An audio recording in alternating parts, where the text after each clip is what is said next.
اللہ تعالیٰ نے جو انسانوں کو احکامات عطا فرمائے وہ دو طرح کے ہیں۔ ایک احکامات تو وہ ہیں کہ جن میں کچھ کرنے کا حکم ہے، اور دوسرے احکامات وہ ہیں کہ جن میں نہ کرنے کا حکم ہے۔ اب یہ ایک بات طے ہو گئی کہ یہ کام کرنے ہیں، یہ کام نہیں کرنے۔ ٹھیک ہے۔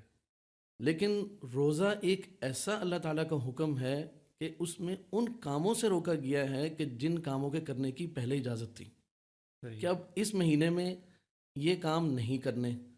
اچھا، پھر مہینے کے اندر بھی اللہ تعالیٰ نے دن کے اندر چونکہ روزہ رکھا صبح صادق سے غروب آفتاب تک، تو اس میں فرما دیا کہ بھی اس میں یہ کام کھانا ہے، تم نے حلال طریقے سے کمایا ہے، تمہارا اپنا ہے، تمہارے گھر میں موجود ہے، اس منٹ سے پہلے پہلے تم کھا سکتے ہو۔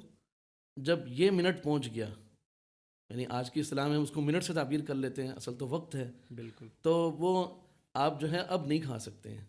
اور پھر اس کے بعد جو ہے وہ یہ ہے کہ جی اب غروب آفتاب ہو گیا تو یہاں تک تم نے نہیں کھانا۔ اس کے بعد غروب آفتاب کے بعد پھر صبح صادق تک پھر وہ چیزیں حلال ہو گئی۔ تو یہ اللہ تعالیٰ نے ایک ایسا حکم دیا کہ جس میں جو چیزیں طے شدہ تھیں حلال، ان حلال چیزوں سے رکنے کا حکم دے دیا۔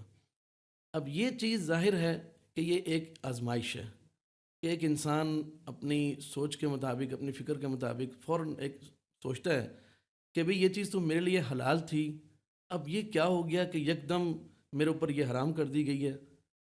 تو اس میں بات یہ ہے کہ انسان جو ہے اس سوچ کا اللہ تعالیٰ نے یہ فرمایا کہ بھئی تم اس کو مت سوچو، یہ تمہارے لیے کوئی نئی چیز نہیں ہے، بلکہ پچھلی امتوں میں بھی میں نے اس کو رکھا ہے۔ صحیح۔ اور انسان کی یہ فطرت ہے، جیسے ہم گھر میں دیکھتے ہیں کہ اگر 4 بہن بھائی ہیں تو اگر بڑے بھائیوں سے بھی والدین نے وہی کام لیے ہیں نا، تو چھوٹا بچہ اس کو دیکھا دیکھی میں کہ میرے والدین بڑے بھائیوں سے یہ کام لے رہے ہیں تو وہ خود بخود اس کام میں جڑ جاتا ہے کہ اگر وہ اسکول گئے ہیں تو کل کو اگر مجھے اسکول بھیجیں گے تو مجھے جانا ہے۔